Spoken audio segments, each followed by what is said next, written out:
I wish I had known how this conversation would end for me. My name is Emily, and I was never meant to live a small life. At least, that's what I told myself when I married David. David, my husband, was the kind of man who believed in hard work, in loyalty, in the idea that love could conquer anything. He had big dreams but small paychecks, always stretching himself too thin, believing that one day things would magically work out. And for a while, I believed it too. But belief doesn't pay the mortgage. I met David when we were both young and hopeful. He was studying engineering, pulling all-nighters in the library, while I was the ambitious communications major who saw herself climbing corporate ladders in towering glass buildings. He promised me the world back then, swearing that one day we'd have it all, a beautiful house, a family, security, stability. But now, 6 years into our marriage, I was still waiting. David worked as an engineer for a mid-sized firm, breaking his back for long hours, but the money was never enough. Our house was small, our savings non-existent, and every month felt like a battle between bills and dreams. And me? I had taken a comfortable corporate job, but even my salary couldn't elevate us to the lifestyle I wanted. I started to resent him. It crept in slowly, like a leak in the ceiling, unnoticed until the damage was too severe to ignore. It started with little things, the way I sighed when I saw our bank statements, the passive-aggressive comments when I compared our lives to my friends, the way I rolled my eyes when he talked about one day. Then, one night, it happened. We were sitting at the kitchen table, eating cheap takeout because cooking after a long day felt like another chore neither of us wanted to face. David was going on about his latest project, about how he was working on something that could get him noticed, a promotion even. I snapped. David, do you even hear yourself? My voice cut through the air, sharper than I intended. You keep talking about the future like it's a guarantee, but we are drowning. I can't keep living like this, wondering if we'll have enough money for a vacation, if we'll ever be able to afford a real home, if... He blinked at me, stunned. Emily, I'm trying. I work late every night, and it's not enough. I laughed bitterly. It will never be enough. You will never be able to support a family on your miserable salary. The silence that followed was suffocating. David looked at me like I had just slapped him. Maybe I had, in a way. You don't mean that, he said, his voice low. I didn't respond. Because I did. That night, he went to bed without saying another word, but I lay awake, staring at the ceiling, heart pounding. I should have felt guilty.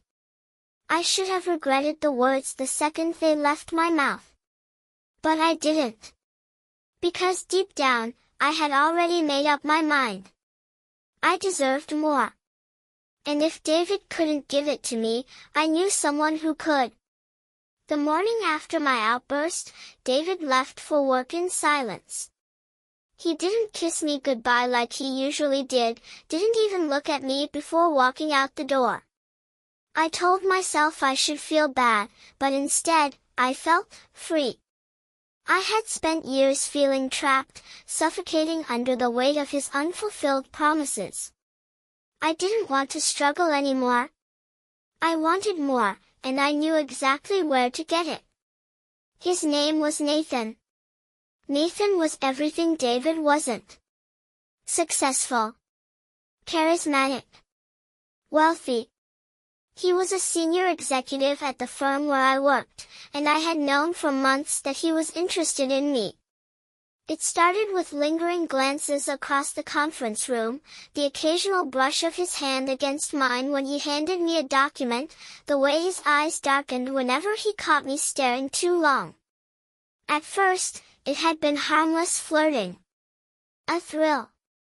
A reminder that I was still desirable, that I wasn't just some struggling wife waiting for a man to figure it out. But after my argument with David, I stopped seeing it as harmless. I started seeing it as an opportunity. That night, when David texted me that he'd be working late again, I didn't hesitate. I called Nathan. "Long day?" His voice was smooth, rich, like the whiskey he always drank. "You could say that," I murmured. "Want to get a drink?" I didn't even think twice. "Yes." By the time I arrived at the bar, Nathan was already there, waiting for me with 2 glasses of expensive bourbon. He was dressed in his usual tailored suit, the kind that screamed power and prestige. When I slid into the seat beside him, he smirked. "Trouble at home?" I should have lied. I should have at least pretended that this wasn't exactly what it looked like. But instead, I took a slow sip of my drink and said, "You could say that." Nathan leaned in, close enough that I could smell his cologne. "Tell me about it." And so I did. I told him about David, about the money problems, about how exhausted I was from waiting for my husband to become the man he swore he would be. I expected Nathan to offer the usual empty sympathies, but instead, he chuckled. "You know," he said, swirling his drink, "I never understood why a woman like you settled for a man like that." Something inside me sparked. I didn't argue. I didn't defend David. I just let Nathan's words settle between us, heavy and dangerous.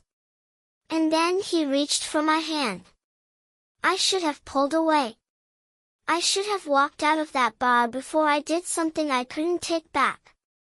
But I didn't. Instead, I let him touch me. Let him trace slow, lazy circles against my palm. Let him lean in until our lips were inches apart. "You don't have to live like this," Nathan murmured, his breath warm against my skin. "You deserve more." I closed my eyes, my pulse hammering. He was right. And I was about to prove it. I told myself it was only one night. A moment of weakness. A stolen thrill. But one night became 2. 2 became a habit. And soon, Nathan wasn't just a secret, I was living a double life. David still came home late, exhausted from work, oblivious to the perfume that wasn't his on our sheets. He still kissed me goodbye in the mornings, even when I barely met his lips. And me? I became an actress.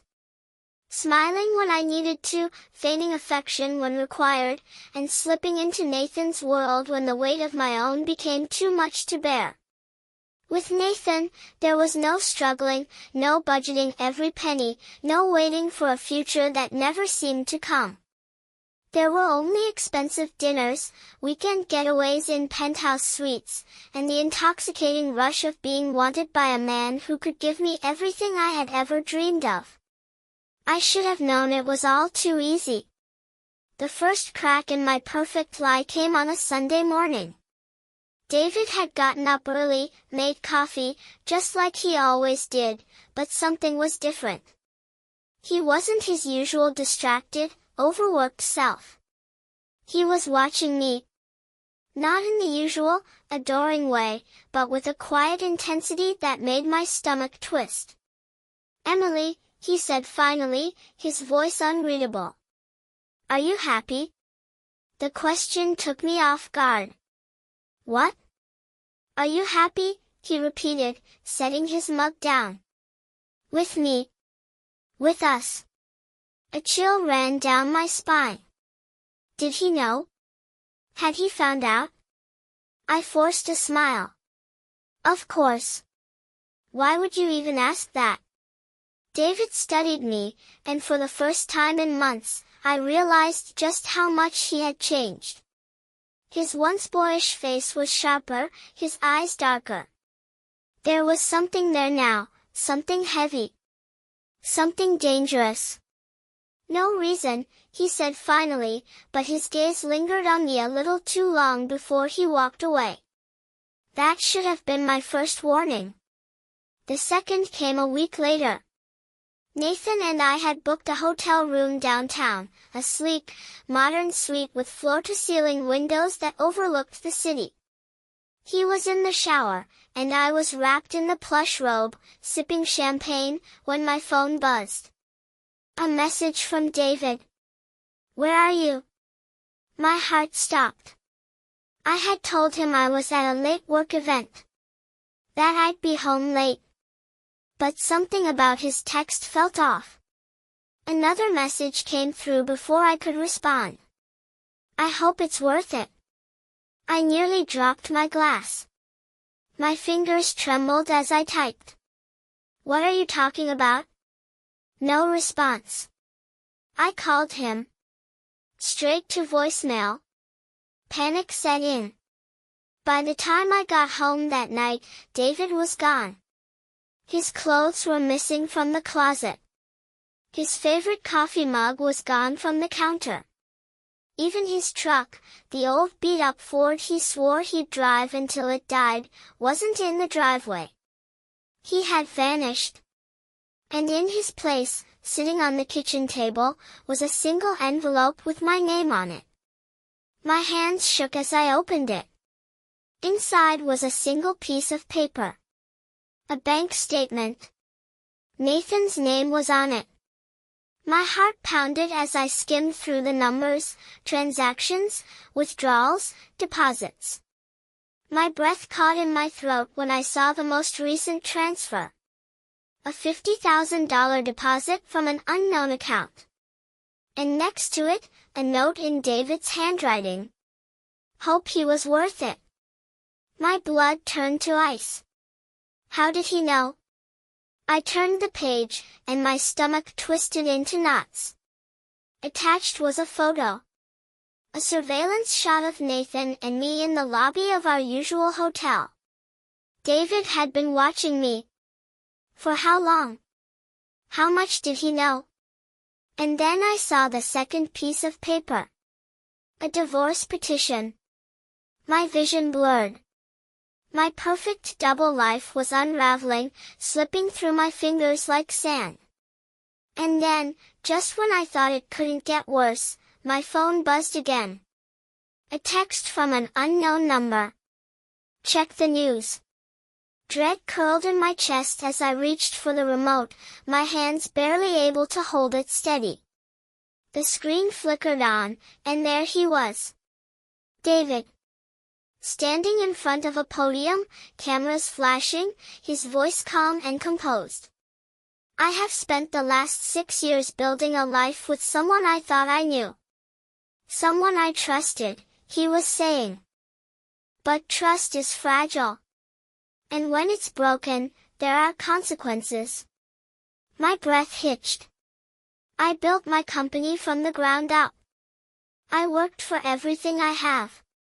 But some people, he paused, his eyes dark with something unreadable, think success should be handed to them. The screen cut to footage of Nathan being escorted out of our office building in handcuffs. I gasped. David kept speaking. "When I discovered financial discrepancies linked to Nathan's department, I launched a quiet internal investigation. What we found was disturbing. Embezzlement. Fraud. Extortion." My stomach dropped. Nathan, arrested? But how? And then the realization hit me like a freight train. David had set him up. He had known about the affair. He had waited. He had watched. And when the time was right, he had destroyed everything. My world spun. I wanted to scream, to cry, to do something, but I was frozen. David had won.